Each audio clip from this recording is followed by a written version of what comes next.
Demi Lovato's new album was just released. Now normally I don't really talk about Demi Lovato on the channel, but this album is a part of that recent pop rock / pop punk / rock infusion back into the mainstream, so I wanted to cover it. Honestly, I don't know too much about Demi Lovato. I know they were on Disney Channel for a while, and obviously I've heard of Sorry Not Sorry, Cool for the Summer. I mean, you'd have to go out of your way to not have heard, one Demi Lovato song in the past few years. Mostly what I like is aggressive melodic music, but of course I check out everything. And with this album, when I heard that it was going to be more of a pop punk / rock album, whatever you want to call it, it really didn't surprise me. I've talked about it and have a ton of videos about the recent revival of pop punk or rock music back into the mainstream. Artists like Machine Gun Kelly, Willow, Olivia Rodrigo, everything Travis Barker does, Avril Lavigne, going back to that pop punk sound and releasing a pretty much clear-cut, straight-up pop punk record with her last release. So if you didn't know, pop punk and rock is back in the mainstream, and it's popular again. As I said, I'm not a die-hard Demi fan, so I went into this album really not knowing what to expect, but I did want to figure out why Demi Lovato decided to go more with this type of sound, and they talked about it in an interview with Vogue. The rock sound on Lovato's Holy F may be a dramatic switch-up compared to her recent dance pop albums, but it's not exactly new territory for the singer. It marks a return to Lovato's earlier work when she burst onto the scene in 2008 with her rock-pop album, Don't Forget, and starred in the tween film Camp Rock with the Jonas Brothers. I wanted to go back to my roots, says Lovato, of the new sound. Demi went on to expand, saying, I have some friends in the band called Dead Sarah. They released an album last year and it reignited this flame inside of me. I was like, I want to do rock music. I saw them on tour and was super stoked about their music and was just like, that's what I want to go back to. It felt right to me because I hadn't done it in a while. I wanted to return to my roots.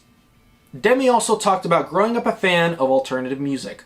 I started getting into rock music when I was about 12. What transitioned me into that was the emo and scene days. I was raised in Texas, so I was around a lot of country music. My mom listened to R&B, Motown, and pop, so I listened to that growing up too. But whenever I was able to choose my own music, I started listening to emo scene bands, and then I got into hardcore music and some metal.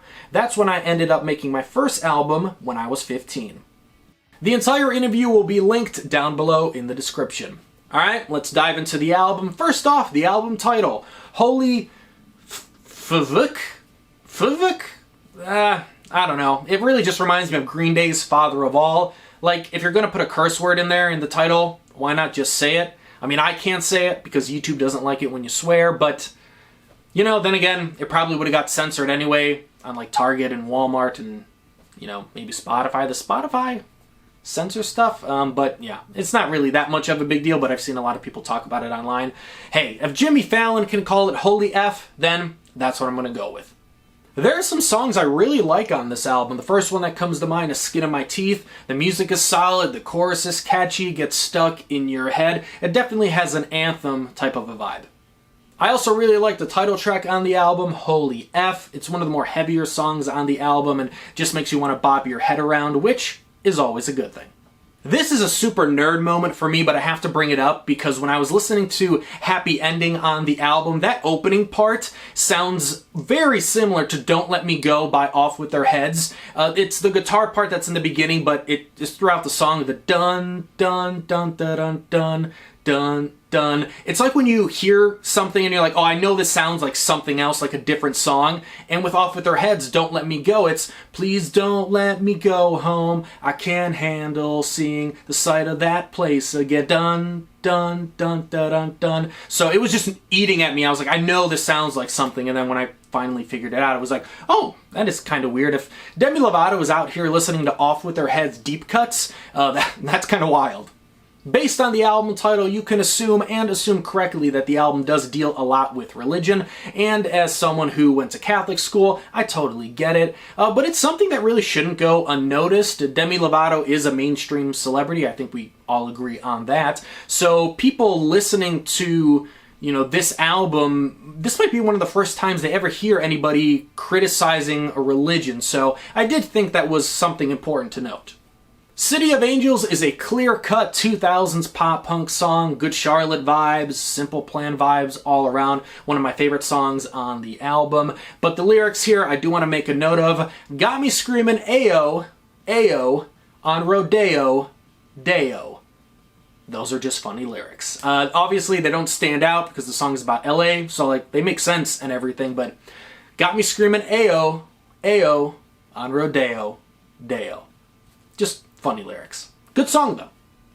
Kinda similar to the lyrics on Bones. Let me jump your bones, start to lose control, taking off your clothes, no one has to know. I feel like it's been a while since I've heard the phrase, let me jump your bones, used, at least a lot. Am I uncool? Do cool people use that phrase? Maybe it's hip, and, you know, I'm out of touch, who knows.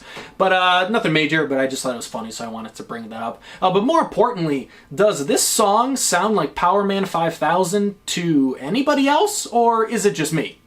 Dead Friends is another one of my favorite songs on the album. It's another one of those fast, catchy pop-punk songs, obviously dealing with a very serious topic with the loss of friends. One of the highlights of the album and one of the best songs on it. The album ends with Forever For Me, and it's an acoustic, anthemic type of a ballad song, and I feel like it's a little cliche here, sitting in the last song on the album. I feel like a few years ago in the modern rock scene, and even in the pop-punk scene, every album had to end with some like 7 or 8 minute anthemic type of a song. This isn't that long as far as those other songs I'm talking about, but it almost felt like it was a requirement a few years back that every album ender had to be this like acoustic leading into this anthemic, grandiose type of a song.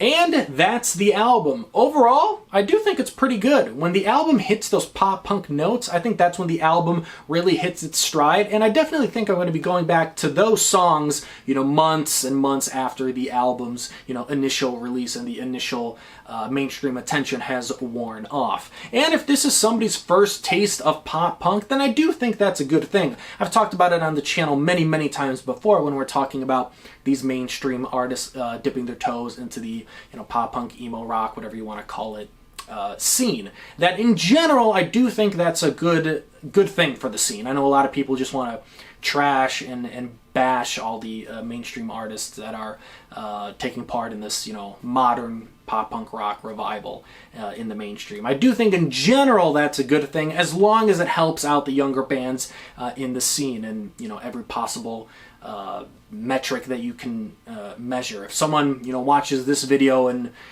then discovers, you know, young bands in the scene, I do think that in general is a very positive thing for the scene as a whole. So if this is somebody's, you know, first taste of pop punk, then like I said, I do think that's a good thing, and hopefully, like I say all the time, it leads them to finding their new favorite band.